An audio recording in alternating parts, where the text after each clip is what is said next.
तीन नेत्र होते हैं। एक होते हैं ये चक्षु इंद्रिय, जिसे आप देख रहे हैं, नेत्र कहते हैं। दूसरे होते हैं बुद्धि में नेत्र, और तीसरे होते हैं हृदय में नेत्र, जिनसे संसार देखा जाता है, विषय देखा जाता है, स्वप्न देखा जाता है, जागृत देखा जाता है। ये नेत्रेंद्रिय से देखा जाता है। इससे ना आप किसी महात्मा की स्थिति को देख सकते हैं, न भगवत स्थिति को देख सकते हैं। ये केवल माया को देखने वाले नेत्र हैं जो सबके पास हैं। चक्षु इंद्रिय, ये इससे आप किसी की स्थिति नहीं देख सकते, इससे आप परमात्मा दर्शन नहीं कर सकते, इससे आप तत्व दर्शन नहीं कर सकते। ये केवल ब्रह्मा के द्वारा रचे हुए नेत्र, ब्रह्मा की रचना को ही देख सकते हैं, बस। आगे है बुद्धि नेत्र। ये ज्ञान नेत्र हैं। जब बुद्धि में ज्ञान नेत्र प्रकाशित होता है तो तत्व बोध होता है, और भक्तों के हृदय नेत्र खुलते हैं। ही के नयन निहारी, हृदय के नेत्र जब खुलते हैं तो प्रिया प्रीतम की रूप माधुरी, लीला माधुरी, ये उसके नेत्रों में, इन नेत्रों में झलकते हैं। अंदर के दो नेत्र जब ज्ञान चक्षु खुलते हैं तो सर्वत्र आत्म तत्व का दर्शन करता है, अपने स्वरूप का अनुभव करता है, ब्रह्म तत्व का अनुभव करता है। जब हृदय के नेत्र खुलते हैं तो सर्वत्र चिद चिद लक्षणम सर्वम राधा कृष्णमयम जगत, वो तत्व को राधा कृष्ण के रूप में, जैसे गोस्वामी जी सिया राम में। लेकिन इन नेत्रों से ये दोनों बातें नहीं देखी जा सकती, और इन्हीं नेत्रों से ये दोनों बातें देखी जा सकती हैं जब बुद्धि के नेत्र खुल जाए और हृदय के नेत्र खुल जाए। उपासक हृदय के नेत्र खोलने का प्रयास करें। वो पहले आहार शुद्धि करे, बहुत भोजन शुद्ध। बड़ी कृपा है, आकाशवृत्ति से जीवन चलता है, श्री जी को भोग लग करके मिलता है, परम पवित्र है। अब जो बात करें, पाते समय उपास्य देव के सिवा अन्य कोई विचार नहीं रह जाना चाहिए, ये ध्यान उपासक दे। इसीलिए नाम कीर्तन चला दिया जाता है। चलता है नाम कीर्तन, नाम कीर्तन चला दिया जाता है कि आपका मन किसी विषय का चिंतन न करने पावे, नाम कानों में पड़े और चिंतन नाम का हो। जब हम भोजन के साथ भजन चलाते हैं तो वो भोजन जब पचता है तो नस नस में परम पवित्रता और भजन के परमाणु फैलाता है। अब जैसे आजकल भोजन की प्रथा, जूता मोजा वही शौच में पहन के गए हैं, वही लघुशंका में, और वही होटल में बैठ के वैसे ही जूता मोजा, वही कपड़े, वैसे ही बनाने वाला क्या भाव वाला है, कैसी पवित्रता रखता है, और पाने वाला क्या भाव रखे हैं और कैसी पवित्रता है, इन सब का प्रभाव भोजन पे पड़ता है। अगर भोजन ठीक नहीं तो बुद्धि निर्णय नहीं कर पाएगी ठीक। हृदय के नेत्र खुलने के बाद तो बहुत दूर रही, इन नेत्रों से भी सही नहीं दिखाई देता, गंदा ही दिखाई देने लगता है। इन नेत्रों में गंदगी बढ़ जाती है। जिसकी तरफ देखो तो वासना की दृष्टि से देखो, दोष दृष्टि से देखो, राग द्वेष की दृष्टि से देखो, ब्रह्म दृष्टि, भगवत दृष्टि उसकी नहीं आ सकती। ये बहुत जरूरी है। अरे कहीं भागा थोड़ी जा रहा है भोजन, धैर्य पूर्वक चिंतन करते हुए, नाम चल रहा है तो उसी नाम का चिंतन करते हुए। अब जैसे अपने लोग पूर्वाभ्यास तो पद चला लिया, बड़ी सुविधा रहती है। पद, कोई बड़ा पद ले लिया और मानसिक पद गुनगुना भी रहे हैं, चिंतन भी कर रहे, प्रसाद भी पा रहे। कोई पद उठा ले, बड़ा पद, देखत नौ निकुंज सुन सजनी लागत, प्रथम यथामति प्रणव बिहरत दो प्रीतम कुंज। अब जब तक पद पूरा नहीं होगा तो भागेगा नहीं, और भागेगा तो पद नहीं पूरा होगा, पकड़ हो जाएगी। अब पद चल रहा है, प्रसाद पा रहे हैं, तो कभी कभी प्रसाद पाते पाते आंसू चल रहे हैं, प्रसाद पा रहे हैं, पद चल रहा है। अब वो भोजन क्या करेगा? प्रसाद नस नस में जाकर भागवतिक भाव संचरित करेगा। अब आप प्रसाद पा रहे हैं, किसी द्वेषी का चिंतन कर रहे हैं, गुस्सा आ रही, अब नस नस को वो क्रोध से युक्त करने वाली वृत्ति पैदा करेगा।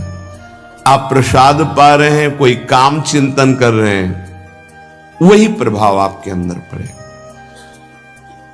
हमारी पद्धति रही है प्रसाद पाने की, चाहे जितना पवित्र हो, पर भोजन पाने के पहले हाथ पैर धोए गए, कुल्ला किया गया, पवित्र हो करके फिर वहां बैठ करके पद्धति थी, आसन पीढ़ा चटाई बिछा दी गई, पवित्रता पूर्वक बैठे, भोग सामने आया, भगवद अर्पित प्रसाद है तो जय जयकार और कीर्तन करके पा रहे हैं।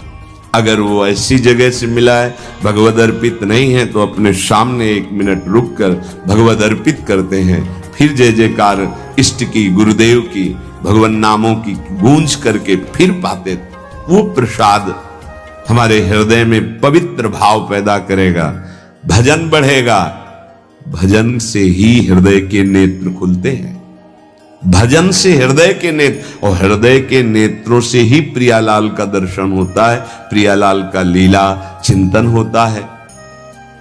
जो अपनी नस नस में नाम, पवित्रता, भक्ति, ज्ञान, तो भोजन में बहुत सावधान रहिए। ये 24 घंटे के लिए हमारे विचारों को अपवित्र या पवित्र करेगा भोजन। अगर अशुद्ध भोजन हो गया तो 2-3 दिन तक तो विक्षेप पड़ेगा ही। अगर बहुत ही निषिद्ध भोजन हो गया तो हो सकता है कि भजन भी रुक जाए, विक्षेप क्या रुक जाए, ऐसा ऐसा भोजन होता है। भोजन बहुत संभाल के, भले भूखा रहना पड़े तो अच्छा है 1-2 दिन, पर ऐसा भोजन न होने पावे जो हमारे भजन को छीण करे। प्रायः जब श्री जी की शरणागति दीक्षा दी जाती है यहां, तो पहला कि तुम्हें 11 माला गुरु मंत्र के तो करने ही हैं, दूसरा 12 पद चतुरासी जी के पढ़ने ही हैं पक्का, तीसरा तुम्हें उस रसोई से कभी भोजन नहीं पाना है जिसमें मांस बना है, जिसमें मांस रांधा गया है। भले तुमको वहां दाल रोटी खीर और ये सब बना के दे, पर वो सात्विक भोजन नहीं होगा, वो राक्षसी भोजन होगा, क्योंकि वो रसोई अपवित्र है, उसके पात्र पवित्र। ये दीक्षा के समय दिया है। चौथा, जो तुम्हारे उपासना की, इष्ट की, गुरुदेव की, संतों की, भगवत स्वरूपों की निंदा करे, वो चाहे रिश्तेदार, नातेदार, चाहे कोई भी हो, हम उससे संभाषण बैठकर नहीं करेंगे, कान में उंगली डालकर राधा राधा बोलकर चले जाएंगे। ये दीक्षा के समय शिक्षा दी जाती है। यदि आप अपने कुसंग को नहीं त्याग सके, भोजन का सुधार नहीं कर सके, तो भजन में रुचि नहीं होगी। ध्यान रखना, हम जैसा अन्न पाते हैं वैसा मन बनता है, जैसा मन होता है वैसे ही चिंतन होता है। हमें हृदय के नेत्र खोलने हैं तो हमें आहार पवित्र करना है। पवित्र आहार पवित्र चिंतन के साथ हमें पाना है, ऐसे जल्दीबाजी नहीं।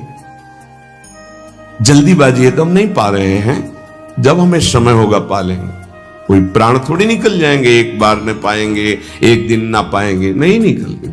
कई दिन भोजन न पाने पर भी ऐसा नहीं होता कि प्राण निकल गए। बड़ी सामर्थ्य है, प्रभु ने सामर्थ्य दी है।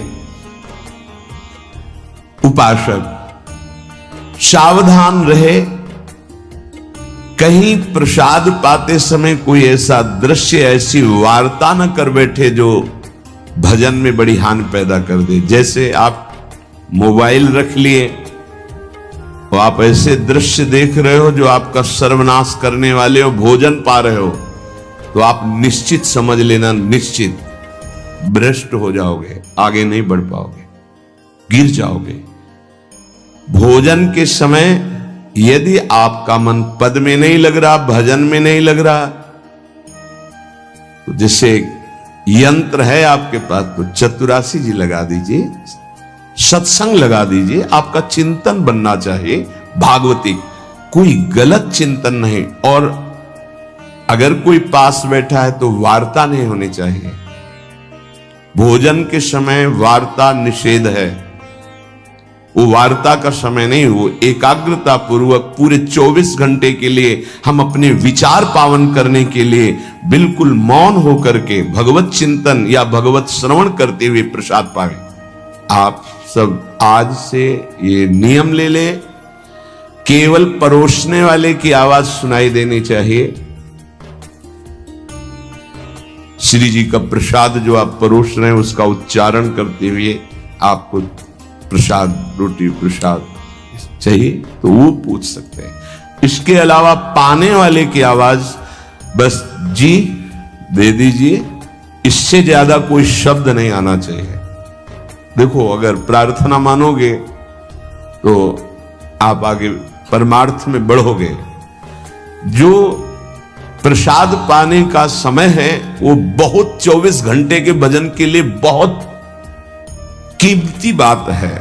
अगर उस समय आपका कोई प्रपंच वार्ता, कोई लौकिक वार्ता, राग द्वेष वार्ता बिल्कुल नहीं, मौन आज से नियम रख लो।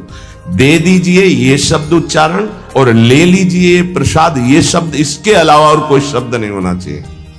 अगर आप हमारी प्रार्थना नहीं मानते हैं तो ये अपराध होगा, आज्ञा का उल्लंघन होगा और वो आपके लिए बहुत ही हानिकारक होगा, जो आपकी बुद्धि को क्षय करेगा।